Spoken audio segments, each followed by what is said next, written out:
Hello दोस्तों, स्वागत है आपका मेरे यूट्यूब चैनल परीक्षा प्लान में। तो कैसे हैं आप लोग? आई होप अच्छे होंगे। तो जैसा कि आप लोगों को पता है कि ईवीएस मैंने कंप्लीट पढ़ा दिया है। क्लास थर्ड की मैंने समरी पढ़ा दी, क्लास फोर्थ और फिफ्थ के नोट्स बनाकर पढ़ा दिया। और जो नोट्स हैं वो आप मेरे टेलीग्राम से प्राप्त कर सकते हैं बिल्कुल फ्री में। क्लास फोर्थ के जो एनसीईआरटी की बुक है उसके मैंने नोट्स बनाए थे और क्लास फिफ्थ के भी बनाए थे।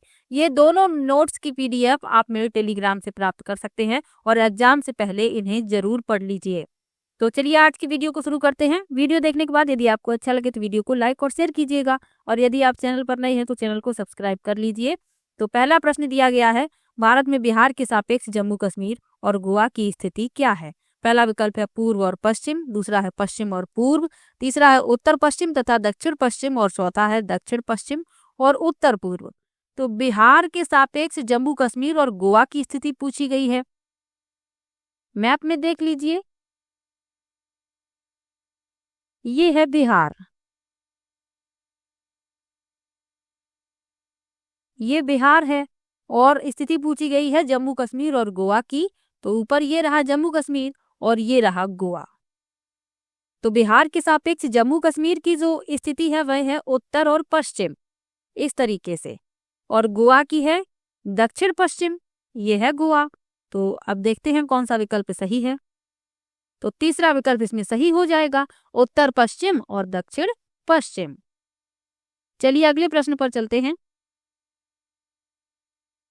वाष्पीकरण की प्रक्रिया निम्नलिखित में से किस स्थिति में सबसे धीमी होगी? पहला विकल्प है सतह क्षेत्र और तापमान दोनों में वृद्धि, दूसरा है सतह क्षेत्र बढ़ता है लेकिन तापमान घटता है, तीसरा है सतह क्षेत्र घटता है लेकिन तापमान बढ़ता है, और चौथा है सतह क्षेत्र और तापमान दोनों में कमी। वाष्पीकरण क्या है? तो वाष्पीकरण तरल को गैस में बदलने की प्रक्रिया को संदर्भित करता है। अब इसमें पूछा गया है कि किस स्थिति में सबसे धीमी होगी। तो जब सतह क्षेत्र और तापमान दोनों में कमी होगी तो वाष्पीकरण की जो प्रक्रिया है वह भी धीमी हो जाएगी। चौथा विकल्प इसमें सही हो जाएगा। चलिए अगले प्रश्न पर चलते हैं। भारत में किस क्षेत्र में स्थानांतरित खेती करने का रिवाज है? पहला विकल्प है उत्तर पूर्वी क्षेत्र, दूसरा है दक्षिणी क्षेत्र, तीसरा है उत्तर पश्चिमी क्षेत्र, और चौथा है दक्षिण पूर्वी क्षेत्र। तो स्थानांतरित खेती करने का रिवाज है उत्तर पूर्वी क्षेत्र में। पहला विकल्प इसमें सही हो जाएगा। जो स्थानांतरित कृषि है वह मणिपुर, मिजोरम, असम, नागालैंड इन राज्यों में की जाती है। तो पहला विकल्प इसमें सही है। और स्थानांतरित खेती को झूम खेती भी कहते हैं, कर्तन और दहन कृषि भी कहते हैं। तो आपको ये सब याद रखना है, और डिटेल में मैं पढ़ा भी चुकी हूँ और नोट्स में मैंने सब कुछ लिखा भी है। आप लोग नोट्स डाउनलोड करके एक बार जरूर पढ़ लीजिए। अगला प्रश्न है, निम्नलिखित में से कौन सी ग्रीन हाउस गैसें हैं? पहला विकल्प है कार्बन डाइऑक्साइड, दूसरा है मीथेन, तीसरा है जलवाष्प, और चौथा है उपर्युक्त सभी। तो इसमें ग्रीन हाउस गैसें पूछी गई हैं। तो ये सभी ग्रीन हाउस गैसें हैं, कार्बन डाइऑक्साइड, मीथेन, जलवाष्प, तो उपर्युक्त सभी। चौथा विकल्प इसमें सही हो जाएगा। चलिए अगले प्रश्न पर चलते हैं। भारत में ठंडे रेगिस्तान मानसून से प्रभावित क्यों नहीं होते? पहला है ठंडे रेगिस्तानों में गर्म गर्मियां और बेहद ठंडी सर्दियां होती हैं, दूसरा है ठंडे रेगिस्तान हिमालय की वृष्टि छाया में होते हैं, तीसरा है ठंडे रेगिस्तान में हवा बहुत पतली यानी कम होती है, और चौथा है ठंडे रेगिस्तान बहुत ऊंचाई पर हैं। तो भारत में ठंडे रेगिस्तान मानसून से प्रभावित नहीं होते। क्यों नहीं होते? क्योंकि ये जो हैं हिमालय की वृष्टि छाया में हैं। जो ठंडे रेगिस्तान हिमालय की वृष्टि छाया में होते हैं, इसीलिए। तो दूसरा विकल्प इसमें सही हो जाएगा। चलिए अगले प्रश्न पर चलते हैं। ताजमहल के पीले होने के लिए निम्नलिखित में से कौन सा जिम्मेदार है? पहला है नाइट्रोजन डाइऑक्साइड, दूसरा है सल्फर डाइऑक्साइड, तीसरा है सल्फर, और चौथा है क्लोरीन। तो ताजमहल के पीले होने के लिए जिम्मेदार है सल्फर डाइऑक्साइड। दूसरा विकल्प इसमें सही है। ये अम्लीय वर्षा का कारण भी बनता है, तो ये भी आपको याद रखना है। चलिए अगले प्रश्न पर चलते हैं। गोलकोंडा किला किसने बनवाया? पहला विकल्प है चोल राजवंश, दूसरा है चालुक्य राजवंश, तीसरा विकल्प है काकतीय राजवंश, और चौथा है पल्लव राजवंश। कई बार ये प्रश्न पूछा गया है। तो गोलकोंडा किले का निर्माण 13वीं शताब्दी में काकतीय वंश ने करवाया था। तो तीसरा विकल्प इसमें सही हो जाएगा। चलिए अगले प्रश्न पर चलते हैं। निम्नलिखित में से कौन सी अदिश राशि है? पहला विकल्प है द्रव्यमान, दूसरा है गुरुत्वाकर्षण, तीसरा है संवेग और चौथा है भार। तो अदिश राशि क्या होती है? जिसमें केवल परमाणु होता है, दिशा नहीं होती। तो द्रव्यमान जो है अदिश राशि है, और सदिश राशियां क्या होती हैं? जिनमें परमाणु और दिशा दोनों होते हैं, जैसे विस्थापन, वेग, बल, भार, बलाघूर्ण, संवेग, गुरुत्व वेग, ये सभी क्या है? ये सदिश राशियां हैं। तो याद रखिए पहला विकल्प इसमें सही है। चलिए अगले प्रश्न पर चलते हैं। एक ऐसी वस्तु जिसमें से कोई प्रकाश किरण गुजर नहीं सकती कहलाती है? पहला विकल्प है अपारदर्शी, दूसरा है पारभासी, तीसरा है पारदर्शी और चौथा है उत्तल। तो जिसमें से कोई प्रकाश किरण नहीं गुजर सकती वह होती है अपारदर्शी, पहला विकल्प इसमें सही है। पारभासी क्या है? जिसमें आंशिक रूप से प्रकाश किरण गुजरती है, और पारदर्शी इसमें पूर्ण रूप से प्रकाश किरण गुजर जाती है। तो जो अपारदर्शी होती है इसके द्वारा हम आर पार नहीं देख सकते, जैसे दीवार, ये अपारदर्शी का उदाहरण है। पारभासी क्या होता है? यदि किसी कागज पर तेल लगा दिया जाए, फिर आप किसी प्रकाश स्रोत को उससे देखेंगे तो आपको आंशिक रूप से दिखाई देगा प्रकाश स्रोत। तो ये पारभासी होते हैं। और पारदर्शी क्या होता है? जिनसे आप स्पष्ट आर पार देख पाए। तो इन सब के बारे में आपको याद रखना है। चलिए अगले प्रश्न पर चलते हैं।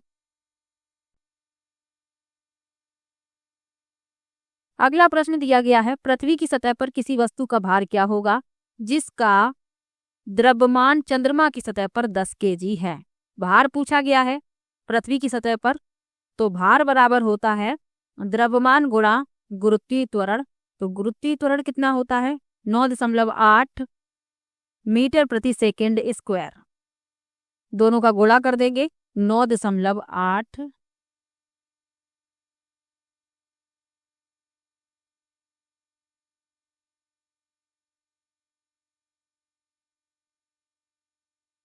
10 का कर देंगे गुणा, हमें मिल जाएगा 98 न्यूटन। चौथा विकल्प इस प्रश्न में सही हो जाएगा। चलिए अगले प्रश्न पर चलते हैं। एक विलेय का विघटन दर पर निर्भर करता है। तो विलेय का जो विघटन दर है वह किस पर निर्भर करता है? पहला विकल्प है दाब, दूसरा है तापमान, तीसरा है सतह क्षेत्र और चौथा है भार। तो एक विलेय का विघटन दर तापमान पर निर्भर करता है, दूसरा विकल्प इसमें सही हो जाएगा। अगला प्रश्न दिया गया है, मिजोरम में की जाने वाली झूम खेती के विषय में निम्नलिखित कथनों का अध्ययन कीजिए। लिखा है, एक फसल को काटने के पश्चात भूमि को कुछ वर्षों तक खुला छोड़ देते हैं। बी में लिखा है, इस भूमि पर उगने वाले बांस और खरपतवार को काटकर जला दिया जाता है। तीसरा है, बीज बोने से पहले भूमि की गहरी जुताई की जाती है। चौथा लिखा है, एक ही खेत में 3-4 भिन्न भिन्न प्रकार की फसलें उगाई जाती हैं।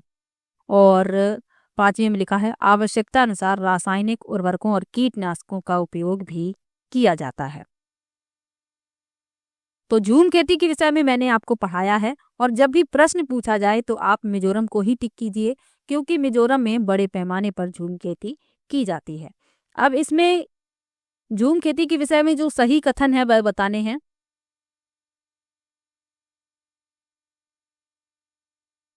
तो एक फसल को काटने के पश्चात भूमि को कुछ वर्षों तक खुला छोड़ देते हैं, सही है। इस भूमि पर बांस और खरपतवार को काटकर जला दिया जाता है, और जो राख मिलती है उसे भूमि में ही मिला दिया जाता है, ये भी सही है। बीज बोने से पहले भूमि की गहरी जुताई की जाती है, ये गलत है। झूम खेती में भूमि पर हल नहीं चलाया जाता है, ये आपको याद रखना है। तो सी गलत हो गया। एक ही खेत में 3-4 भिन्न भिन्न प्रकार की फसलें उगाई जाती हैं, ये भी सही है। लेकिन उर्वरकों और कीटनाशकों का उपयोग नहीं किया जाता, क्योंकि जो खरपतवार और बांस होते हैं इन्हें काट कर वहां जला दिया जाता है, और जो राख होती है उसे भूमि में मिला दिया जाता है, यही खाद का कार्य करती है। तो ए, बी और डी सही हैं, यानी कि बी विकल्प इस प्रश्न में सही हो जाएगा। चलिए अगले प्रश्न पर चलते हैं। लिखा है, यदि हम पक्षियों का अवलोकन करते हैं तो हम यह पाते हैं कि अधिकांश पक्षी अपनी गर्दन अत्यधिक हिलाते हैं, इसका कारण है। तो मैंने आपको बताया है कई बार कि जो पक्षी अपनी गर्दन क्यों हिलाते हैं। पहला विकल्प है, अधिकांश पक्षियों के नेत्र स्थिर होते हैं और घूम नहीं सकते। दूसरा है, इनके कान ढके होते हैं और वे उड़ सकते हैं। तीसरा है, पक्षियों के 2 नेत्र होते हैं। और चौथा है, इनके नेत्र 2 भिन्न भिन्न वस्तुओं को एक ही समय पर फोकस कर सकते हैं। तो पक्षी अपनी गर्दन अधिक हिलाते हैं, इसका कारण है कि इनकी आंखों की जो पुतली होती है वह घूम नहीं सकती, यानी कि पक्षियों के नेत्र स्थिर होते हैं, इसलिए ये अपनी गर्दन को अधिक हिलाते हैं वस्तुओं को देखने के लिए। पहला इस विकल्प इसमें सही हो जाएगा। चलिए अगले प्रश्न पर चलते हैं। लिखा है रीना आम पसंद करती है, वह इन्हें जाड़े के लिए संरक्षित करना चाहती है। निम्नलिखित में से कौन सा तरीका संरक्षण के लिए सर्वाधिक उपयुक्त है? पहला है अचार और आम पापड़, दूसरा है जूस तैयार करना और वायु रोधी डिब्बे में संचित करना, तीसरा है प्लास्टिक के थैले में रखना और चौथा है रेफ्रिजरेटर में संचित रखना। यहाँ पर वंचित लिख गया है, यहाँ संचित होगा। तो रीना आम पसंद करती है तो वह अचार बना सकती है, आम पापड़ बना सकती है सर्दियों में खाने के लिए। तो पहला विकल्प इसमें सही हो जाएगा। चलिए अगले प्रश्न पर चलते हैं। केरल के निकटवर्ती राज्य हैं। पहला विकल्प है तमिलनाडु और आंध्र प्रदेश, दूसरा है कर्नाटक और महाराष्ट्र, तीसरा है आंध्र प्रदेश और कर्नाटक और चौथा है कर्नाटक और तमिलनाडु। तो केरल के निकटवर्ती राज्य पूछे गए हैं, कर्नाटक और तमिलनाडु। डी विकल्प इसमें सही हो जाएगा। आप लोग मैप में खुद से इस तरीके के प्रश्नों को हल किया कीजिए ताकि आपको एग्जाम में कोई परेशानी ना हो। अगला प्रश्न है निम्नलिखित में से हमारे देश के किस राज्य के अधिकतर लोग नारियल के तेल में पकी हुई समुद्री मछली खाना पसंद करते हैं? कई बार ये प्रश्न मैंने प्रैक्टिस में लिया है और ये प्रश्न कई बार पूछा भी गया है। ऑफलाइन वाले एग्जाम में भी पूछा गया, ऑनलाइन वाले में भी पूछा गया, तो आपको याद रखना है। चलिए विकल्प देख लेते हैं। पहला विकल्प है मिजोरम, दूसरा है गोवा, तीसरा है जम्मू और कश्मीर और चौथा है बिहार। तो नारियल के तेल में पकी हुई समुद्री मछली खाना पसंद करते हैं गोवा के लोग। बी विकल्प इसमें सही हो जाएगा। अब प्रश्न पूछा जाता है कि सरसों के तेल में मछली को पकाकर खाना कहाँ के लोग पसंद करते हैं? तो जम्मू और कश्मीर के लोग। ये आपको याद रखना है। दोनों बातों में अंतर याद रखना है और दोनों ही याद रखने हैं। चलिए अगले प्रश्न पर चलते हैं। निम्नलिखित में से वह कौन सा जंतु है जिसके अग्र दांत हमेशा बढ़ते रहते हैं? वे दांतों को बहुत अधिक लंबा न होने देने के लिए वस्तुओं को काटते कुतरते रहते हैं। पहला विकल्प है दीमक, दूसरा विकल्प है गिलहरी, तीसरा है छिपकली और चौथा है चूहा।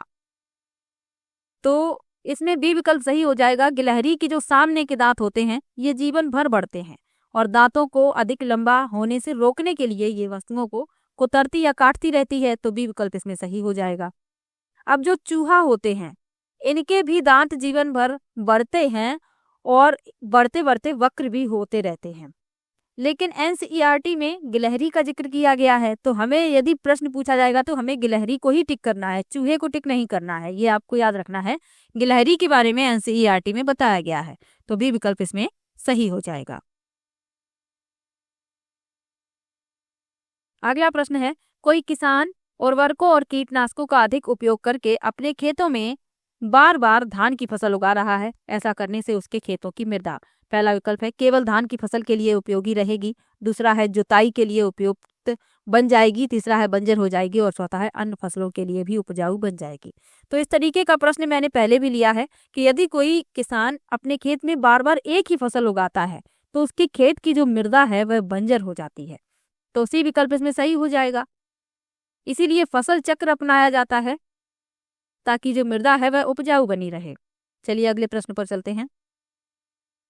रेगिस्तानी ओक के बारे में निम्नलिखित कथनों का अध्ययन कीजिए और जो सत्य कथन है वह बताइए। लिखा है रेगिस्तानी ओक एक वृक्ष है जिसकी ऊंचाई हमारी कक्षा के कमरे की लगभग 4 मीटर होती है, लगभग बराबर अर्थात 4 मीटर होती है। बी लिखा है इस वृक्ष की जड़ें वृक्ष की ऊंचाई की लगभग 30 गुनी गहराई तक जमीन में भीतर तक जाती हैं जब तक कि पानी तक न पहुंच जाएं। इस वृक्ष के तने में पानी एकत्रित होता रहता है और यह वृक्ष अबू धाबी में पाया जाता है। अब जो सत्य कथन है वह बताने हैं। तो रेगिस्तानी ओक के विषय में जो सत्य कथन है वह बताने हैं। तो पहला सही है, ये जो वृक्ष है इसकी ऊंचाई कमरे के लगभग अर्थात लगभग 4 मीटर होती है और इसकी जो जड़ें होती हैं जमीन में उस गहराई तक जाती हैं जब तक कि पानी तक ना पहुंच जाएं और इसके तने में पानी एकत्र हो जाता है। जब कभी भी उस इलाके में पानी की कमी हो जाती है तो लोग इसके तने में पतला पाइप डालकर पानी निकाल लेते हैं और ये वृक्ष ऑस्ट्रेलिया में पाया जाता है।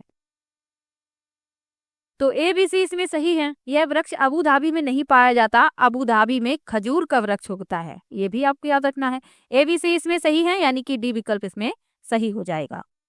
अगला प्रश्न दिया गया है नई दिल्ली में रहने वाला कोई व्यक्ति पहले भोपाल और फिर रांची का भ्रमण करना चाहता है, उसकी यात्रा की दिशा होगी।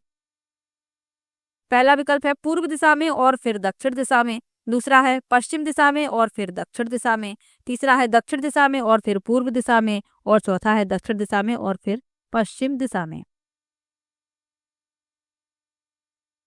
तो दिल्ली का रहने वाला है व्यक्ति पहले भोपाल जाना चाहता है, तो उसकी जो यात्रा की दिशा होगी, भोपाल जाने के लिए उसकी दिशा होगी पहले दक्षिण, और फिर वह जाना चाहता है झारखंड यानी कि रांची, तो फिर उसे पूर्व में जाना होगा।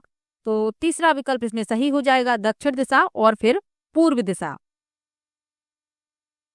तीसरा विकल्प इसमें सही हो जाएगा। मैप में आप लोग खुद इन दिशाओं को चिन्हित कीजिएगा ताकि आपको प्रश्न हल करने में कोई परेशानी ना हो। चलिए अगले प्रश्न पर चलते हैं। नीचे दिए गए सभी जानवरों में निम्नलिखित में से कौन सी विशेषताएं पाई जाती हैं? छिपकली, गौरैया, कछुआ, सांप। पहला विकल्प है वे अंडे देते हैं, दूसरा है वे जहरीले होते हैं, तीसरा है वे भूमि एवं जल दोनों में रह सकते हैं, और चौथा है उनके शरीर सल्क से ढके होते हैं।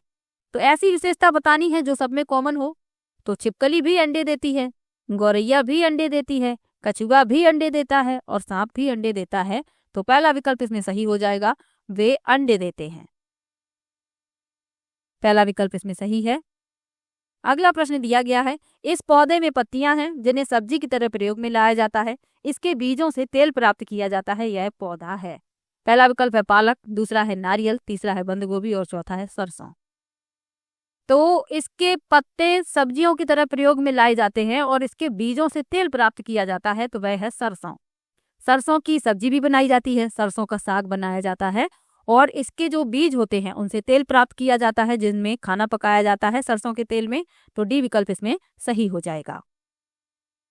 अगला प्रश्न है, निम्नलिखित में से कौन सा मच्छरों से होने वाले रोगों का समुच्चय है? पहला है चिकनगुनिया, मलेरिया, मियादी बुखार, दूसरा है हैजा, डेंगू, मलेरिया, तीसरा है चिकनगुनिया, डेंगू, मलेरिया और चौथा है चिकनगुनिया, हैजा, मियादी बुखार। तो मच्छरों से फैलने वाले रोग हैं चिकनगुनिया, डेंगू, मलेरिया। सी विकल्प इसमें सही हो जाएगा। तो आज की वीडियो में कुल 23 प्रश्न थे। किसी भी प्रश्न में आपको डाउट हो आप कमेंट बॉक्स में जरूर लिखिएगा। नेक्स्ट वीडियो में मैं आप लोगों के लिए सभी प्रश्न पेडागोजी के लेकर आने वाली हूँ। तो चलिए मिलते हैं नेक्स्ट वीडियो में। और यदि आपने ईवीएस की पीडीएफ नहीं पढ़ी है तो पढ़ लीजिए, रिक्वेस्ट है मेरी, क्योंकि मैंने उस पीडीएफ में सभी इंपॉर्टेंट टॉपिक लिख दिए हैं। टेलीग्राम पर जाइए अभी और उसको डाउनलोड कीजिए और पढ़ लीजिए। अभी समय है आपके एग्जाम में, आप 1 या 2 दिन में पूरी पीडीएफ पढ़ लेंगे। क्लास 4th की पीडीएफ अलग है और क्लास 5th की अलग है, और आप लोग उसे प्रिंट करवा लीजिए तो पढ़ने में ज़्यादा आसानी रहेगी। तो चलिए मिलते हैं नेक्स्ट वीडियो में, तब तक के लिए बाय बाय।